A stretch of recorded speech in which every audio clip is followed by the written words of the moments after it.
ओम शांति। आप सब भाई और बहनों को आज बाबा ने कहा, आज की मुरली है 27/8/2024। मीठे बच्चे चैतन्य अवस्था में रह बाप को याद करना है। सुन्न अवस्था में चले जाना या नींद करना ये कोई योग नहीं है। प्रश्न, तुम्हें आंखें बंद करके बैठने की मना क्यों की जाती है? उत्तर है, अगर तुम आंख बंद करके बैठेंगे तो दुकान का सारा सामान ही चोर चोरी करके ले जाएगा। माया चोर बुद्धि में कुछ भी धारणा होने नहीं देगी, यानी भटकाएगी। आंख बंद करके योग में बैठेंगे तो नींद आ जाएंगे, पता ही नहीं चलेगा, इसलिए आंख खोलकर बैठना है। कामकाज करते बुद्धि से बाप को याद करना है।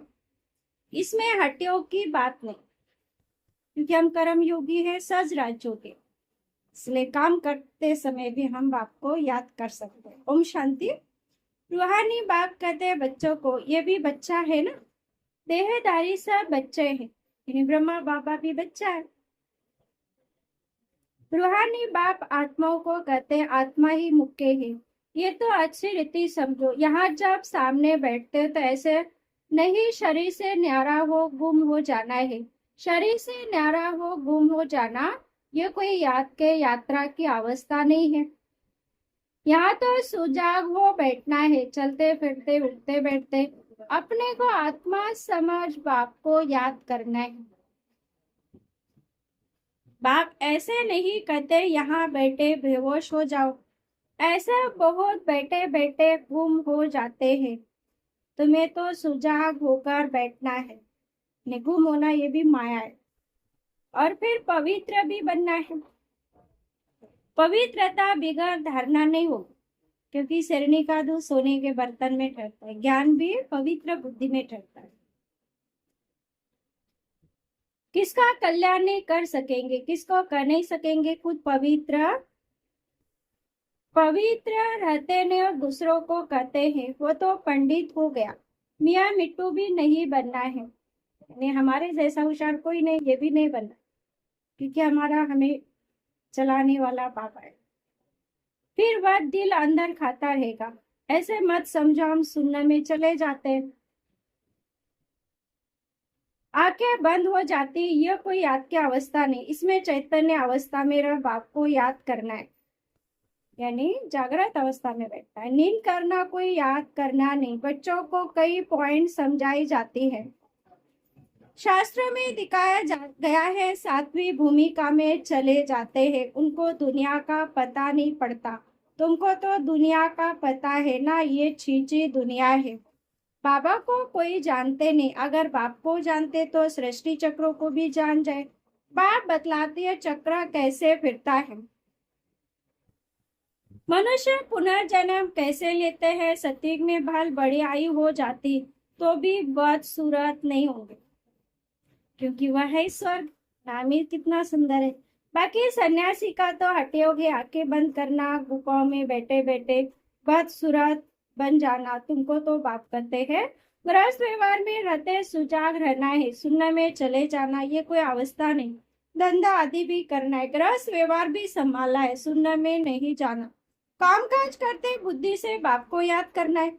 जरूर काम करेंगे, आंखें खोलकर करेंगे ना, धंधा आदि सब कुछ करते रहो, बुद्धि और बाप के साथ हो, इसमें गफलत नहीं करनी है। दुकान पर बैठे आंखें बंद हो जाएंगी तो कोई सामान ही ले जाएगा और पता भी नहीं पड़ेगा, ये कोई अवस्था नहीं है। हम देह से न्यारे हो जाते, ये सब हठ योगी की बातें हैं, रिद्धि सिद्धि वाले करते हैं। सुन्न अवस्था में रिद्धि सिद्धि वाले करते हैं, हठ योगी करते हैं, हम तो सहज राज हो गए। बाप तो अच्छी रीति बैठ समझाते, इसमें आंखें नहीं बंद करनी है। बाप कहते मित्र संबंधी को जो बैठ याद करते हो वह सब भूल जाओ, एक बाप को याद करना है। सिवाय याद की यात्रा के पाप नहीं कर सकते। भोग ले जाते हैं, गुम हो जाते हैं, सूक्ष्म वतन। तो बाबा ने कहा ये भी माया आ जाती है, क्योंकि हमें साक्षात्कार होता है तो फिर माया आ जाती है। इसलिए बाबा ने कहा ये भी। इसमें क्या होता है, जितना समय वहां है विक्रम विनाश हो न सके। शिव बाबा को याद कर न सके, न बाबा की वाणी सुन सकेंगे तो घाटा पड़ जाता है। परंतु ये ड्रामा में नूंद इसलिए जाते हैं, फिर आकर मुरली सुनाते हैं। इसलिए बाबा कहते हैं जाओ फौरन आओ, बैठो नहीं, खेल पाल करना बाबा ने बंद कर दिया है। ये भी घूमना फिरना रुलाना हुआ ना। भक्ति मार्ग में रुलाना पीटना बहुत होता है, क्योंकि अंधेरा मार्ग है ना। मीरा ध्यान में वैकुंठ में चली जाती थी, वह योग व पढ़ाई थोड़ी थी। क्या उसने सदगति को पाया, स्वर्ग जाने लायक बनी, जन्म जन्मांतर के पाप कटे? बिल्कुल नहीं, क्योंकि वो उतरने का समय था। उस समय कैसे कटेंगे? जन ये तो सिर्फ भक्ति है, न याद है न ज्ञान है। बाकी साक्षात्कार आदि से कोई फायदा नहीं होता, ये तो सिर्फ भक्ति है। भक्ति मार्ग में यह सिखलाने वाला कोई होता नहीं जो सदगति को भी पाते नहीं। बल कितना भी साक्षात्कार हो, शुरू में तो बच्चे आप ही चली जाती थी, मम्मा बाबा थोड़ी जाते थे। ये तो शुरू में बाबा को सिर्फ स्थापना और विनाश का साक्षात्कार हुआ, पीछे तो कुछ नहीं हुआ। हम किसको भी भेजते नहीं, हाँ बैठकर कह देते बाबा इनकी रस्सी खींचो, क्योंकि वो सर्वशक्तिमान है, चुंबक है। बबी ड्रामा में होगा तो रस्सी खींचेंगे, नहीं तो नहीं। साक्षात्कार तो ढेर होते हैं, जैसे शुरू में बहुत साक्षात्कार करते थे, पिछाड़ी में भी बहुत साक्षात्कार करेंगे। मिरुआ मोत मलुका शिकार, इतने ढेर मनुष्य है, वह सब शरीर छोड़ देंगे, शरीर सहित कोई सत्युग में व शांति धाम में नहीं जाएंगे। कितने ढेर मनुष्य सब विनाश को प्राप्त करेंगे। बाकी एक आदि सनातन देवी देवता धर्म की स्थापना हो रही ब्रह्मा द्वारा। तुम बच्चा गांव गांव में जाकर कितनी सर्विस करते हो? यही कहती हूँ कि अपने को आत्मा समझ, बाप को याद करो। सन्यासी तो राजयोग सिखलाना जानते नहीं, बाप भी घर राजयोग सिखलावे कौन? तुम बच्चों को बाप अभी राजयोग सिखला रहे हैं, फिर राजाई मिल जाती, तुम अपार सुखों में रहते हो। वहां तो फिर याद करने की भी दरकार नहीं, रिंचक भी दुख नहीं होता, कहाँ सतेंगे। आयु बड़ी, काया भी निरोगी होती है। यहाँ कितने दुख है, ऐसे तो नहीं बाप ने दुख के लिए खेल रचा है। ये तो खेल दुख सुख हार जीत का आदि अनादि है। इन सब बातों को सन्यासी जानते ही नहीं तो समझा कैसे सकते? वह तो भक्ति मार्ग के शास्त्र आदि पढ़ने वाले। तुमको कहाँ जाता? अपने को आत्मा समझ, बाप को याद करो। वह सन्यासी फिर आत्मा समझ ब्रह्म को याद करते, यानी घर को। ब्रह्म को परमात्मा समझते, ब्रह्म ज्ञानी है। वास्तव में ब्रह्म है रहने का स्थान, यानी परम धाम। जहाँ तुम आत्माएं रहते हो, फिर कहते हम उनमें लीन होंगे। उनका ज्ञान ही सारा उल्टा है। यहाँ तो बेहद का बाप तुम बच्चों को पढ़ाते हैं। वह कहते हैं भगवान 40,000 वर्ष के बाद आएगा। इसको कहा जाता अज्ञान, अंधेरा। बाबा कहते नई दुनिया की स्थापना और पुरानी दुनिया का विनाश कराने वाला तो मैं हूँ। बाप मैं स्थापना कर रहा हूँ, विनाश भी सामने खड़ा है। अब जल्दी करो, पावन बनो, तभी पावन दुनिया में जाएंगे। ये तो पुरानी तमो प्रधान दुनिया है, लक्ष्मी नारायण का राज्य थोड़ी है। इनका राज्य नई दुनिया में था, अब नहीं है। ये तो पुनर्जन्म लेते आए हैं। शास्त्रों में तो क्या क्या लिख दिया, कृष्ण को दिखाया है अर्जुन के घोड़े गाड़ी में बैठा है। ऐसे नहीं कि अर्जुन के अंदर कृष्ण बैठा है। कृष्ण तो देहधारी था ना, न कोई लड़ाई आदि की बात है, क्योंकि इस तो लड़ाई तो है नहीं। इससे माया से लड़ाई है, यानी बुराई से लड़ाई है। उन्होंने तो पांडव और कौरव को लश्कर अलग अलग कर दिया। यहाँ तो वह बात नहीं है, ये भक्ति।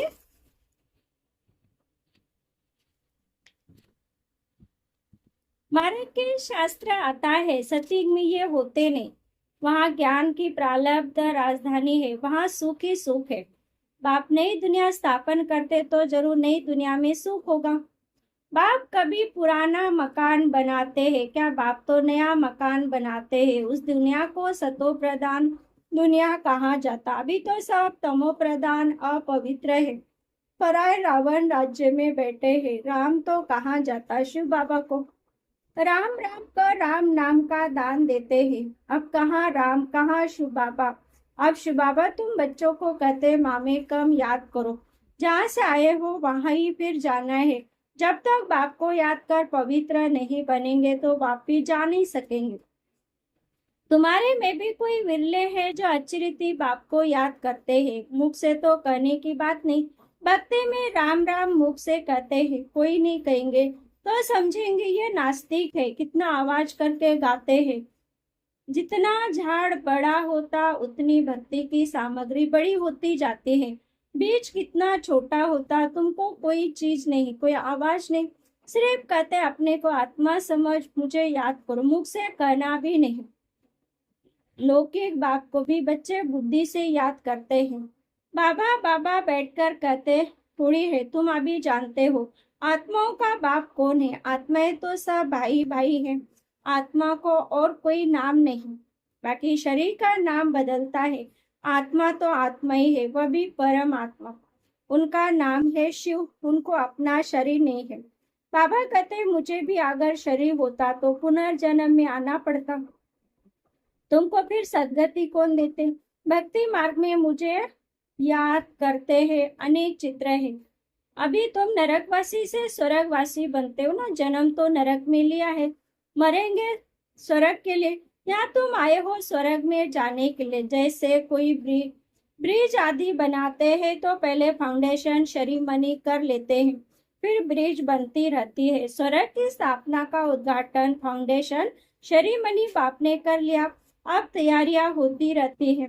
मकान बनने में टाइम लगता है क्या? गवर्नमेंट करने पर आए तो 1 मास में मकान खड़ा कर ले। विलायत में तो मकान तैयार मिलते हैं, स्वर्ग में तो बहुत विशाल बुद्धि सतो प्रदान होते हैं। साइंस की बुद्धि तीखी होती है, झट बनाते जाएंगे, मकानों में जड़ी भी लगती जाएंगी। आजकल इमिटेशन देखो कितना जल्दी बनाते रहते, वो तो फिर रियल से भी जास्ती चमकता है। जो आर्टिफिशियल है रियल से भी जास्ती चमकता है। और आजकल की मशीनरी से झट बना लेते हैं, वहाँ मकान बनने में देरी नहीं लगती, सफाई आदि होने में टाइम लगता है। ऐसे नहीं कि सोने की द्वारिका समुद्र से निकल आएंगी। तो बाबा कहते खाओ पियो भल, सिर्फ बाप को याद करो तो विक्रम विनाश हो, और कोई उपाय नहीं। जन्म जन्मांतर ये गंगा स्नान करते आए।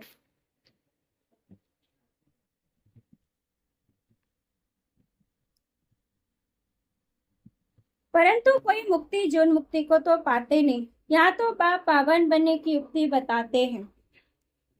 पावन बनाओ, ड्रामा पूरा पूरा हुआ तो फिर सब एक्टर स्टेज पर होने चाहिए, क्रिएटर भी होना चाहिए, सब खड़े हो जाते हैं ना, ये भी ऐसे है। सभी आत्माएं आ जाएंगी, फिर वापिस जाना होगा। अभी तुम तैयार नहीं हुए, कर्मातीत अवस्था नहीं हुई तो विनाश कैसे होगा। बाप आते हैं तुमको नई दुनिया के लिए पढ़ाने, वहाँ काल होता नहीं, तुम काल पर जीत पाते हो। कौन जीत बनाते हैं? कालों का काल यानी शिव बाबा, वही महाकाल है। वह कितनों को साथ ले जाते हैं, तुम खुशी से जाते। किसी को बाबा जबरदस्ती ले जाएगा मार पीट के। बाप आए हैं सबका दुख दूर करने, इसलिए उनकी महिमा गाते हैं। गॉड फादर लिबरेट करो, दुख से शांति धाम सुख धाम में ले चलो। परंतु यह तो मनुष्य को पता नहीं, अभी बाप स्वर्ग की रचना रच रहे। तुम स्वर्ग में जाएंगे, वहां झाड़ बहुत छोटा होगा, फिर वृद्धि को पाएगा। अभी और सब धर्म है, वह एक धर्म है नहीं। नाम रूप राज्य आदि बदल जाते हैं, पहले डबल ताज फिर सिंगल ताज वाले होते हैं। सोमनाथ का मंदिर बनाया है, कितना धन था, सबसे बड़ा मंदिर एक है जिसको लूट कर ले गए। बाबा कहते तुम पद्मा पदम भाग्यशाली बनते हो। कदम कदम पर बाप को याद करते रहो तो पदम इकट्ठे होंगे। इनकी कमाई बाप को याद करने से होती है। इतनी कमाई बाप को याद करने से होती है, फिर ऐसे बाप को याद करना तुम भूलते क्यों? जितना बाप को याद करेंगे, सर्विस करेंगे, उतना उच्च पद पाएंगे। अच्छे अच्छे बच्चे चलते चलते गिर पड़ते हैं, काला मुंह क्या तो की कमाई चाट हो जाती है, जबरदस्त लॉटरी गवा देते। अच्छा, मीठी मीठी सिकली थी बच्चों प्रति माता पिता बाप दादा का याद प्यार और गुड मॉर्निंग। रूहानी बाप की रूहानी बच्चों को नमस्ते। हम रूहानी बच्चों की रूहानी माता पिता बाप दादा को याद प्यार गुड मॉर्निंग और नमस्ते नमस्ते नमस्ते। धारणा के लिए मुख्य सार पहला पॉइंट है, गृहस्थ व्यवहार संभालते हुए बुद्धि योग बाप के साथ रखना है, गफलत नहीं करनी है, पवित्रता की धारणा से अपना और सर्व का कल्याण करना। कहते ना तेरे भाने सर्व का भला, हम पवित्र बनेंगे तो फिर सबका भला। दूसरा, याद की यात्रा और पढ़ाई में भी कमाई है, ध्यान दीदार तो घूमना है, इसलिए उसे कोई फायदा नहीं। जितना हो सके सुजाग हो, बाप को याद कर अपने विक्रम विनाश करने। वरदान, श्रेष्ठ स्मृति द्वारा श्रेष्ठ स्थिति और श्रेष्ठ वायुमंडल बनाने वाले सर्व के सहयोगी भाव। योग का अर्थ है श्रेष्ठ स्मृति में रहना। मैं श्रेष्ठ आत्मा श्रेष्ठ बाप की संतान हूँ। जब ऐसे स्मृति रहती तो स्थिति श्रेष्ठ हो जाती है। श्रेष्ठ स्थिति से श्रेष्ठ वायुमंडल सोता बनता है, जो अनेक आत्माओं को अपनी ओर आकर्षित करता है। क्योंकि जहाँ सच्चेता है, शांति है, तो वहाँ आकर्षित है। जहाँ भी आप आत्माएं योग में रहकर कर्म करती हो, वहाँ का वातावरण, वायुमंडल औरों को भी सहयोग देता है। ऐसे सहयोगी आत्माएं बाप को और विश्व को प्रिय हो जाती है और स्वयं को भी प्रिय हो जाती है। बाप को और विश्व को और स्वयं को। स्लोगन है, अचल स्थिति के आसन पर बैठने से राज्य का सिंहासन मिलेगा। अचल यानी एक रस, एक बल, एक भरोसा, तो राज्य का सिंहासन मिलेगा, राज तिलक मिलेगा। ओम शांति।